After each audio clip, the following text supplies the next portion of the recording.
Hello and welcome to the FindFocus Podcast. Today I will interview Amy Specter about the question, how can technology help us to improve the education system? Welcome, Amy, and great to have you on the show.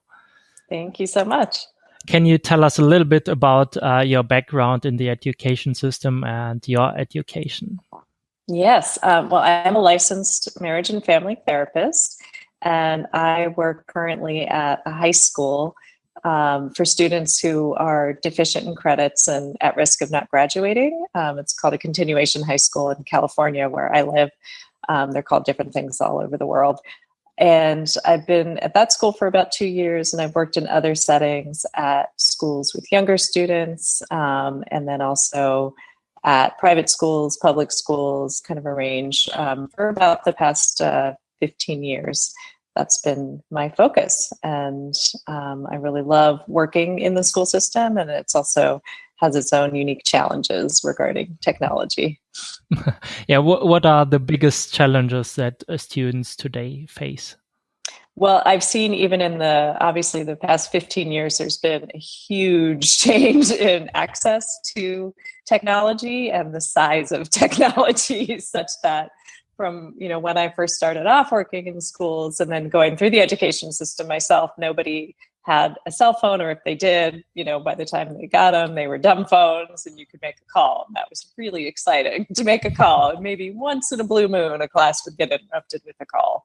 And obviously now today we have phones, we have smartwatches, we have things that are tiny, and it feels like an impossible battle to keep them out of the classroom. So they're providing a major distraction to students' learning, and then also a major potential to students' learning. And then, since I'm a therapist, I'm always interested in mental well-being and mental health as well. So I feel like there's always this great potential, and then there's the flip side of it. So it's really a double-edged sword.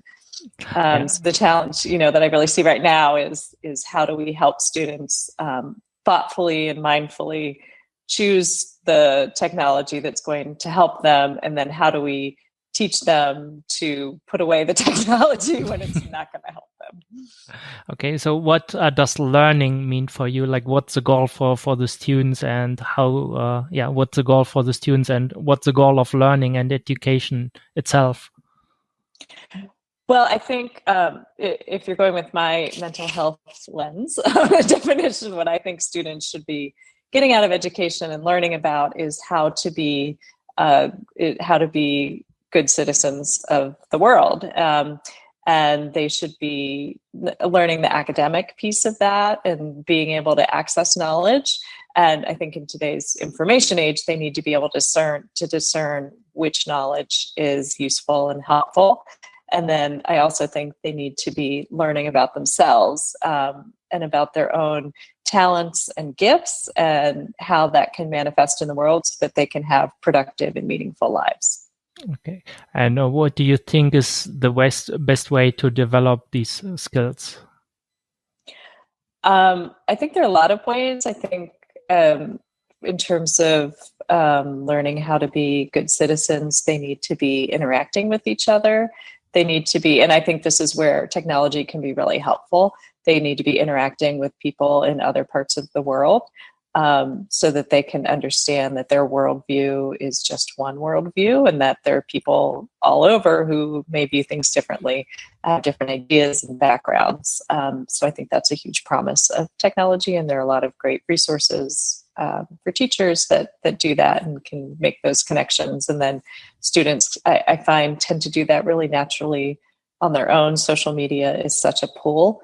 There's just really this desire, as students, teenagers especially, are at this age where they're individuating, it's their developmental task is to pull away from their parents. And they do that by joining with peer groups. So they love social media. I think that's one of the reasons it's so appealing, is because it's this built-in community of peers that they can really turn to and look to. And then in terms of learning the well-being aspect about who they are, again, there are a lot of great resources where online or an app where they can get more information and really kind of hone in on that question of who am I? and what's my purpose in the world.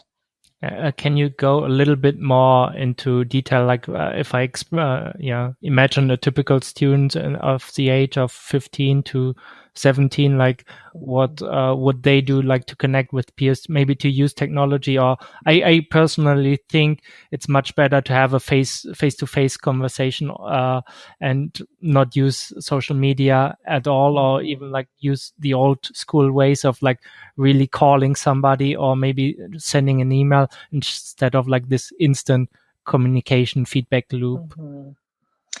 Yeah, it's really interesting because I'll often be sitting with a student and I'll say, maybe they'll be talking about having an issue with a friend, and we'll be brainstorming. Well, how can you, what are some ways you can work on that? And I'll come up with, what about calling them? They're like, what? Calling on the phone? Who does that? Even though every single one of them has that phone in their pocket. Maybe 0.01% of the time it's used as a phone. So for them, they really, though at least the students I work with, but I don't know that I have 100% representative sample, but they really love social media and connecting. Snapchat is the big one right now.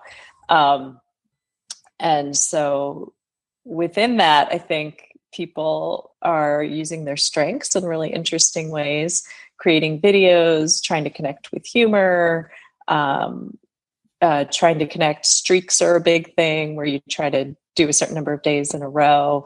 So it's sort of this way that students are demonstrating their friendship with people. So it's unique. A lot of days I feel like an anthropologist / therapist. Tell me about your unique culture and what you're doing in the land of Snapchat today.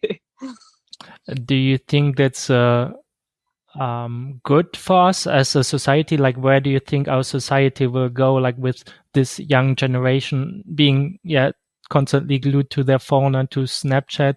Like, how will they be able to develop into good citizens, whatever that means? That's a great question. I'm such an eternal optimist that I have to believe that things are going to turn out all right. And yet it does scare me to see the extent to which people are glued to their phones. And I guess what worries me the most is how much control do people actually have, because these things are made to be so appealing and addictive. And the streaks I was talking about, I mean, that's just a brilliant marketing thing on Snapchat's end to get users, hey, we want you using it every single day and having a streak with every single person. So you're not just using it every day, you're using it all day long. So how do we pull back a little and be more mindful, I think is in my humble opinion, what's going to be something that really helps young people navigate this world where we just have 24/7 access and things are so appealing and addictive to use. Yeah. What are some specific tips or advice that you give these young people?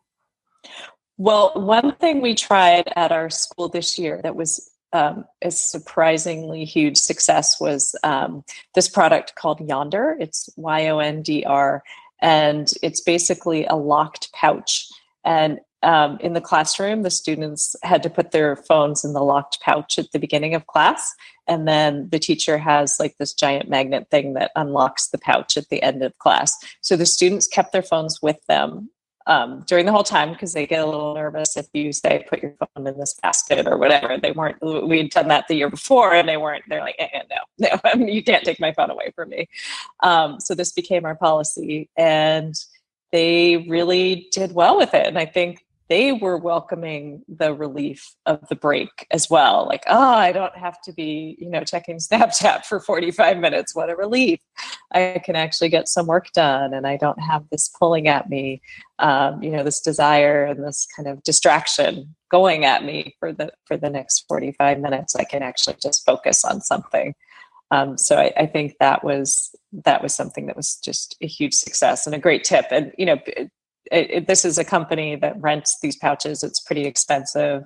A lot of performers are using them. Like I think at Chris Rock shows, you go in, you stick your phone in a yonder, and then you keep it with you, and then at the end they unlock it on your way out.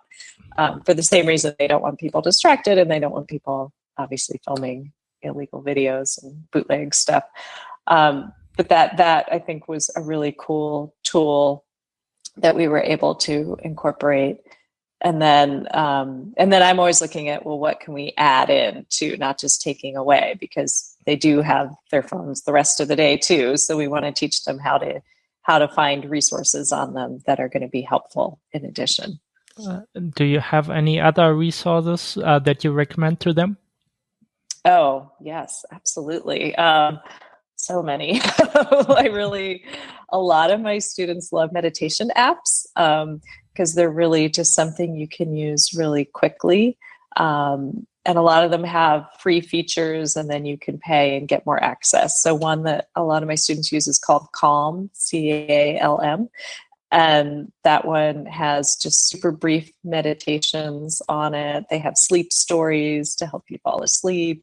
They have just this breathing bubble, just sort of expands and contracts, and you just follow that. And that one, I'll have students who are having a panic attack. They come in my office, and then I'll just press play on that. And, within a couple of minutes, the breathing is back down to normal, and that can just kind of help them get into a space where then they can talk about what triggered it, what's happening. One of my favorite resources is actually a website. It's called VIA. It's Values in Action, and it's a strengths survey that students can take, and this is totally free. I love free stuff because I'm working with broke high school students. And this one, they take the strengths survey and they can see what their top strengths are, and then we can have really good discussions about how they can incorporate those strengths into their learning, and then into potential careers and into problem solving. Like, say they have an issue going on, let's go back to that imaginary issue with a friend, and one of their strengths is humor. Well, how do we use humor to reconnect with your friend? So that's an absolute favorite website, web-based resource. Okay. Do you have any specific episodes or like a student story that comes to mind, or an anecdote about how technology helped them to overcome a challenge, or maybe to I don't know, get some special, like win a special contest in science or something like that? Yeah. Well, I just recently had a student use the app called Super Better. And this one is a really fun app that has, it takes a game approach to overcoming any challenge. You set what your own goal is, or they have a list of different goals on there, like overcoming anxiety, just being super better, just kind of improving in general. And then it gives you little challenges to do on a daily basis, and then kind of helps you set bigger goals. So that one has been a really fun one to share with students. And I just interviewed a student for my podcast who had used that for a couple of weeks to help her with anxiety and depression, and just found that it really added this level of playfulness, because these are very serious things, obviously, that someone's struggling with. And so to add a level of playfulness to it made it feel like it wasn't this, oh, I've got this disease and I've got a burden, what a burden, I'm depressed. But wow, okay, I'm struggling with the depression monster, and like, what can I do today? I'm gonna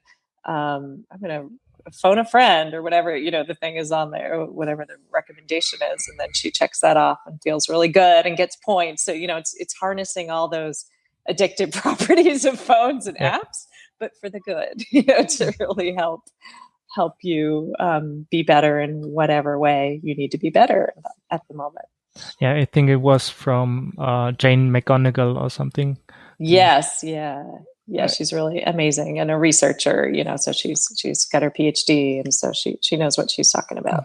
Yeah, I really love her sister's Kelly McGonigal's book about willpower, and this is one of my main study resources when I built my own app, FindFocus. And another great app that goes in the same direction is Habitica, which is kind of like a role-playing game where you get points and can build your own character for doing Yes. certain habits and certain tasks. And it's like a daily planner where you really get rewarded points or lose Yeah. health when you do not do your chores or something. So that's Actually, a student introduced that one to me, and I love it. He was really gung ho on it and used it every single day. And then I got on it, and I really loved there was a social aspect. So then we would get these challenges. Like I'm trying to remember, there was one like glass shards, something about glass shards, and so like we had to fight the glass shard monster together. And in order to do that, we had to check into Habitica every day. So it's kind of like Snapchat and the streaks, but it's using it for the good of, okay, I'm going to check in every day and check in on my habit. And in fact, it was really funny because he was using it much more productively than I was. But I was like, okay, whatever. I'll just, I wanted to try it. And I was excited to engage with the student, just having something positive to engage about is always good. So I said I was going to knit a blanket because I hadn't been knitting for a long time. It had been forever. And lo and behold, I did it. It was like, it took a while, but I hadn't knit anything in like 10 years. And then because of this app and checking in and fighting those little glass shard things, I was like, yes, I did it. I knit the blanket. Yeah, that's awesome. What I really liked about Habitica was that you set your own goals and your own challenges. Of course, you have the social aspect if you want to, but you can also just play it for yourself, basically, and set your own goals. And especially if you have like a big goals, like writing a book or something, you can break it down to simple pieces, like write 500 words a day. And yeah, there's guilds, I think they call it, in there. And yeah, that's the thing I really liked about it. Yeah. Where do you see students facing the biggest obstacles today in being a good citizen, to come back to that topic? I guess, again, like this is coming from my perspective as a therapist. I think the biggest obstacles are often within them, of not feeling good enough, of just being anxious about how fast the world is changing and the scary aspects of it, the unknowns. Will there be a nuclear war? What will our country look like in 5 years? Will there be a job for me? And especially since I'm, working with students who may not be taking a traditional educational route, they worry about, how is this world changing? And do I fit into this world that's changing and scary, and how can I contribute in a way that's meaningful? Yeah, I think especially if you follow the news, and I think for you in the US it's even worse, like with Donald Trump all over the place and all this different sides in your political spectrum. Like it's like you get bombarded with this crazy stuff, and I believe it's much better approach to, as you said, like to go from within yourself, like start with yourself, think about like what you want to do, because at the same time we're facing these big challenges, but at the same time we are also have like this huge opportunities, but we will not be able to take advantage of them if we just get distracted or just let our lives be driven by the news and by technology. Yeah, absolutely. Are there any big opportunities in education that many people might be missing? That is a great question. I think that education is changing more slowly than the world is at the moment. But the big opportunities, I think, are actually involving technology. I really see like the MOOCs, massive open enrollment courses, as being just a game changer and an equalizer in a way that we haven't seen before. I mean, people can take a class from Stanford or Yale or Harvard, anyone, anywhere in the world, any age, and have the best professor from there. I mean, that's amazing to have that access. to that technology, and yet we're still very much locked into this very traditional educational system for the most part, and everybody taking this number of credits and this number in this subject and doing it in a very formal way. So I think, I don't know where it's going to shake out and how it's going to land, but I just see this as being really, really exciting, and something that I'm actually even trying to get I'm hoping to have my students go through the Psychology of Happiness course that Laurie Santos teaches. It's a Yale course on Coursera, and it was the most popular class ever taught at Yale, and so she's offering it on Coursera for free. So I'd love to have my students go through that, and then they can all say, "I took a class from Yale." Yeah, that's really awesome. I have never ever dig into like this massive like these MOOCs, but like there's so much opportunity if somebody's willing to take action, because most of the people are basically distracted to take action and just consuming, like being on Netflix, being on YouTube all the time, being on Snapchat, gossiping basically about whatever is currently interesting in their lives. But like for the people who take action, like who want to be like build their own lives, create their own lives, there's so much opportunity right now. Absolutely. Is there any particular story or maybe a case study or an example that you would like to share that really sums up what we've been talking about so far? Well, good question. To dust off the cobwebs in my brain. I've had the summer off.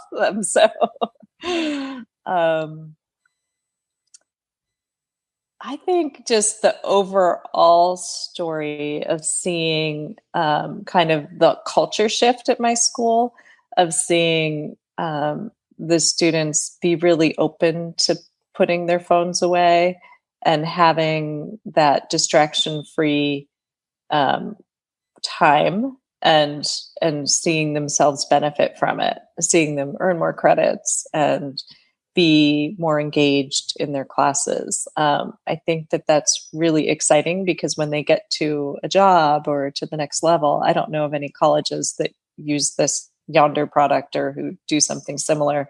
It's going to be much more in their hands to make that decision. So I'm so thrilled that they've had this experience of having it be positive and seeing that, okay, it wasn't my choice to do it, but I benefited from it. And so when they're out in the world, they can be making the choice to not be distracted.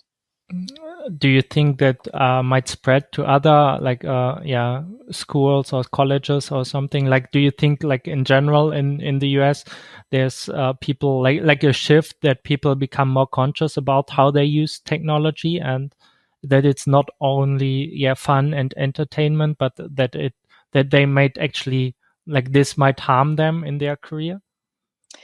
I don't see a lot of conversations like that. So again, I think people are really good at believing that it doesn't apply to them. Like, other people are addicted to their phones and other people are struggling with this, but I'm fine. I've got all the tools I need and I don't use it in that way. But I'm really curious what will happen when Apple releases their, I can't remember the name of it, timeout, or they have some new in their new iOS that will actually have these built-in controls that you can turn on. So you can turn off Facebook. So I actually have my friend's 18-year-old son is using it right now. He downloaded the beta version, and he really is really enjoying it, because he finds he gets distracted by games and isn't getting his homework done, and he's in the process of applying to colleges, and he's like, well, this could have real world consequences if I'm not able to kind of get it together here. So I think, on an individual level, I think people have been starting to have these conversations. So I'm so curious to see what happens when it comes out as part of the Apple ecosystem, to have this conversation come up and see how people use it. I'm I'm kind of waiting with bated breath, actually. I'm like so excited for this update to come out. How will the conversation change? Definitely Apple, and I think Google do it to some degree as well, at least showing people how much time they spend on their phone and which apps they use, and that is the first step to become more conscious before we can actually adjust our behavior. And what final thoughts do you have to motivate people to improve their mental health or take their efforts with technology, or taking technology, their use of technology to the next level? Well, I think it starts with, like you said, with awareness and just being mindful about it. I really feel like the most important first step is to ask yourself, what do I want? And then how is this technology helping me or hurting me from getting that? And I think so much of the problem that people are having with technology is just mindlessly wasting hours a day doing, Words with Friends or Bubble Witch or Angry Birds or whatever, or Facebook or Snapchat, and not really figuring out, is this helping me move forward in my life? So I think first kind of coming up with those goals, and maybe using an app to help you do that, or just a piece of paper. What do I want? What am I trying to achieve? And then harnessing the power of technology, things like Habitica or Super Better, or via, the strengths survey. So how can I apply my own unique strengths? How can I get what I want? And how can technology help me? I think is really a great first step.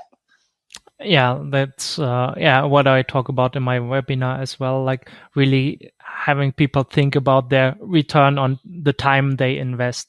And if you take that to the next level and think about like how much is this time actually worth, then we'll get much more honest about ourselves. I think Dan O'Reilly, who wrote Predictably Irrational, has authored this great experiment where he's either putting a Coke in the fridge of some students in dorm rooms, and people steal them, but if he puts money on there, nobody steals them. So when we deal with money, we get much more honest. And that's a really cool experiment.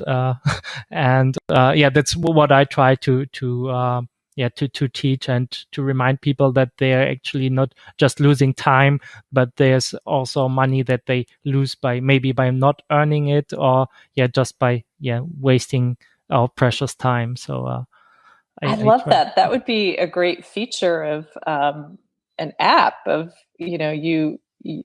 this app today, your time on Snapchat costs you whatever, like you put in how much you make an hour, and you lost $35 on Snapchat today, just to make it real in that way. That's so fascinating. Or that could be good for our I think maybe I'll tell our math teacher about that, and the math students can actually calculate it. They can look, okay, how much time I spend, how much is my time worth, and then see on a daily basis. I love that. Thank you.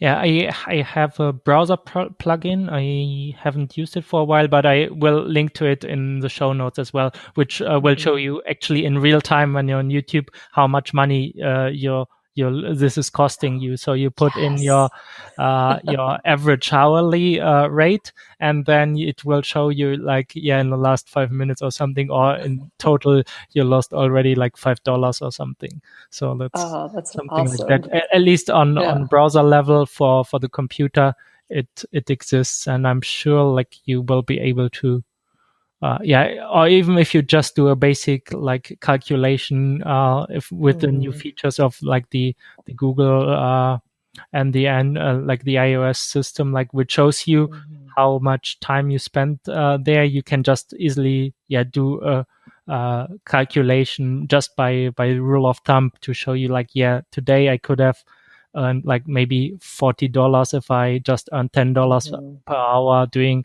I don't know, some work on Fiverr, or like an online crowd working platform or something. So. Right. I love that. That's perfect. Okay. Thank you, Amy, for the interview. It was great talking to you. And maybe you can you let people know where to find out more about you and what you do? Yes, absolutely. So the best way to find out more about me is through my podcast, Happy Tech, and that's available on all podcasting platforms. And I explore more about technology that can lead to happiness, and kind of review different products and talk to people who are using technology in innovative ways. Okay. Thank you, Amy, for being on the show. All right. Thank you so much.